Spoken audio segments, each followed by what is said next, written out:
अस्सलामुअलैकुम। मैं हूँ दुआ और आज मैं आपके साथ शेयर करने वाली हूँ मटन कढ़ाई रेसिपी।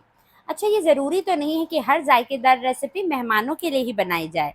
आप ये रेसिपी देख लें और अपने ही घर में अपनी फैमिली की दावत कर लें। तो आज मैं आपके साथ शेयर करूँगी मटन कढ़ाई बनाने का तरीका। ये इतनी जायकेदार बनकर तैयार होती है कि गोश्त आपके मुंह में घुलता ही चला जाएगा और इसकी सिल्की स्मूथ ग्रेवी और चपाती क्या ही कहने हैं।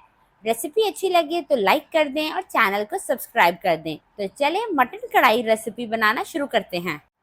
तो सबसे पहले कुकर लेंगे और उसमें ये 3 पाव मटन मैंने लिया है, जिसमें मैंने 2 से 3 हड्डियाँ भी रखी हैं, क्योंकि टेस्ट जो है वो हड्डियों से ही आता है। आप चाहें तो यही सेम रेसिपी बीफ से भी बना सकते हैं।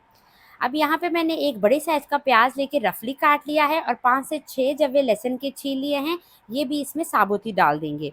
इसमें 1 टीस्पून नमक का जाएगा और इसमें 1 ग्लास गर्म पानी डाल दें। गर्म पानी डालने की वजह ये है कि जब ये बॉयल होगा तो इसमें झाग नहीं बनेगी।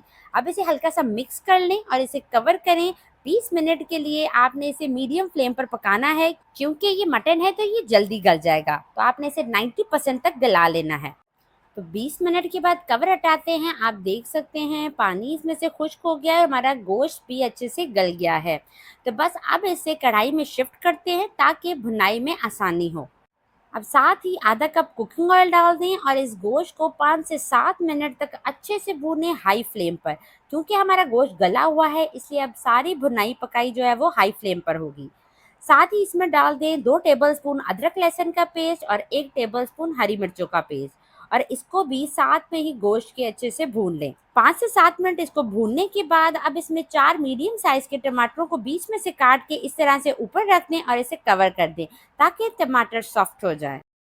अब मटन कढ़ाई रेसिपी में डालने के लिए एक स्पेशल मसाला तैयार करते हैं। एक फ्राई पैन ले लें, उसमें 1 टीस्पून साबुत धनिया, 1 टीस्पून सौंफ, 1 टीस्पून साबुत सफ़ेद ज़ीरा, 1 टीस्पून साबुत काली मिर्च और 8 से 10 गोल लाल मिर्चें डाल दें। इसे 2 से 3 मिनट के लिए हल्की आंच पे ड्राई रोस्ट कर लें। जैसे ही इसमें से खुशबू आने लगे तो चूल्हा बंद कर दें और इसे ठंडा कर लें। ठंडा करने के बाद इस मसाले को पीस लें। ये मसाला एज अ गेम चेंजर के तौर पे काम करेगा। मटन कढ़ाई रेसिपी के जायके को 100 गुना बढ़ा देगा। 5 मिनट के बाद कवर हटाते हैं। आप देख सकते हैं टमाटर सॉफ्ट हो चुके हैं।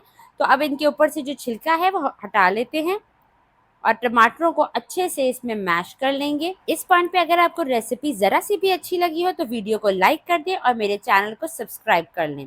टमाटर को हमने अच्छे से मैश कर लिया है, तो अब ये परफेक्ट टाइम है इसमें मसाले डालने का। हाफ टी स्पून इसमें हल्दी डाल दें और जो हमने स्पेशल होममेड कढ़ाई मसाला तैयार किया था वो डाल देंगे। नमक हम इसमें पहले डाल चुके हैं, जब हम गोश्त को बॉयल कर रहे थे, तो इसमें नमक हम और नहीं डालेंगे। अब अच्छे से 5 मिनट तक इस मसाले को अच्छे से गोश्त के साथ आपने भूनना है। आपने देखा कैसे हमने घर के मसालों से मज़ेदार मटन कढ़ाई रेसिपी तैयार की है। आप भी इसे एक दफ़ा ज़रूर ट्राई करें। इंशाल्लाह आप बाज़ार की मटन कढ़ाई खाना भूल जाएंगे। अब अच्छे से भूनने के बाद इसमें हमने आधा कप दही अच्छे से फेंट के डाल दिया है। तेज़ आंच पर इसकी भुनाई करके दही का पानी ड्राई कर लें। तो आप देख सकते हैं दही का पानी खुश्क हो गया है, ऑयल भी ऊपर आ चुका है। तो अब इसमें आधा लेमन निचोड़ लें और इसमें 3 से 4 मोटी हरी मिर्चें डाल दें। छोटी छोटी अदरक काट के डाल दें और इसमें थोड़ा सा हरा धनिया डाल दें। हरा धनिया डालने के बाद आपने इसे कवर करना है बिल्कुल दम वाली आंच पे।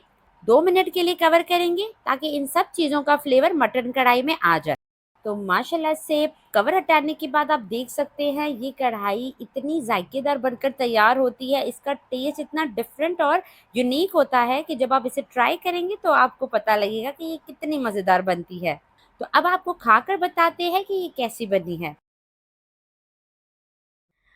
माशाल्लाह से बहुत ही लाजवाब इस मटन कढ़ाई का जायका है। गोश्त बिल्कुल परफेक्ट गला है, मुंह में घुल रहा है। आप भी इस रेसिपी को अपने फैमिली मेंबर्स के लिए ट्राई करें। इंशाल्लाह आपकी बड़ी तारीफें होने वाली हैं। इसी के साथ इजाज़त चाहती हूँ। अपना ढेर सारा ख्याल रखिएगा, दुआओं में याद रखिएगा। अल्लाह हाफ़िज़।